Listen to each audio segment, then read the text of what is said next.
हर हर महादेव दोस्तों, कैसे हो आप सब। आशा करती हूँ कि आप लोग बहुत अच्छे होंगे। मैं भी बहुत अच्छी हूँ दोस्तों।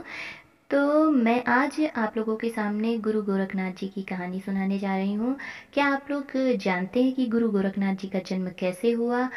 इस कहानी को आप अंत तक ज़रूर देखिएगा, क्योंकि इस कहानी में मैंने बताया है कि गुरु गोरखनाथ जी का जन्म कैसे हुआ और इनका नाम गोरखनाथ जी कैसे पड़ा। तो वीडियो लास्ट तक आप लोग ज़रूर करिए, देखिएगा। आप वीडियो स्किप मत करिएगा, नहीं तो इतनी रोचक कहानी आप लोग नहीं सुन सकते हैं।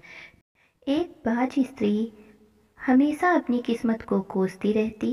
एक दिन उसके द्वार पर एक साधु भिक्षा मांगने आए। उनका नाम था मत्स्येंद्र नाथ। उन्होंने एक स्त्री को देख उससे उसकी उदासी का कारण पूछा, तो वह स्त्री रोते हुए बोली, मेरी शादी को कई वर्ष हो गए हैं, लेकिन आज तक मेरी कोई संतान नहीं है।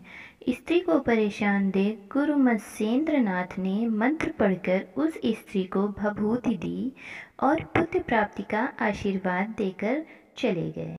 कई वर्ष बीतने के पश्चात गुरु मत्स्येंद्र नाथ उसी गांव में फिर से वापस आए। उस स्त्री के घर पहुँचे और कहा, अब पुत्र 12 साल का हो गया होगा।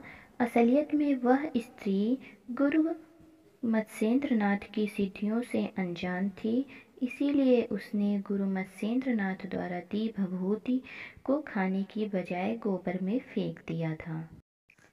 माफ़ी मांगते हुए उस स्त्री ने बताया कि गुरुजी, जो आपने भभूति दी थी, उस भभूत को मैंने गोबर में फेंक दिया था।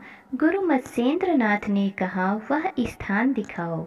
वहाँ जाकर देखा तो एक गाय गोबर से भरे एक गड्ढे के ऊपर खड़ी है और उसका दूध उस गड्ढे में गिरा रही है। गुरु मत्स्येंद्र नाथ ने उस बालक को आवाज़ लगाई।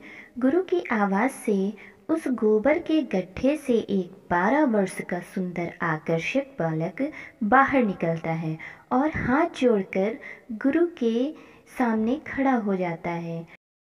आप लोगों को ये पता है, ये बालक कोई और नहीं, गुरु गोरखनाथ जी ही थे।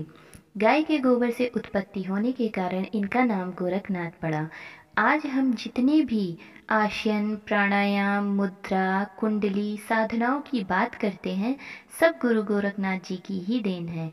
ये कहानी आप लोगों को कैसी लगी? अगर मेरी कहानी आप लोगों को अच्छी लगी हो तो चैनल को सब्सक्राइब जरूर कर दीजिएगा, और इसी तरह के रोचक तथ्य, रोचक कहानियाँ आप लोगों के सामने लाती रहूँगी। Thank you so much.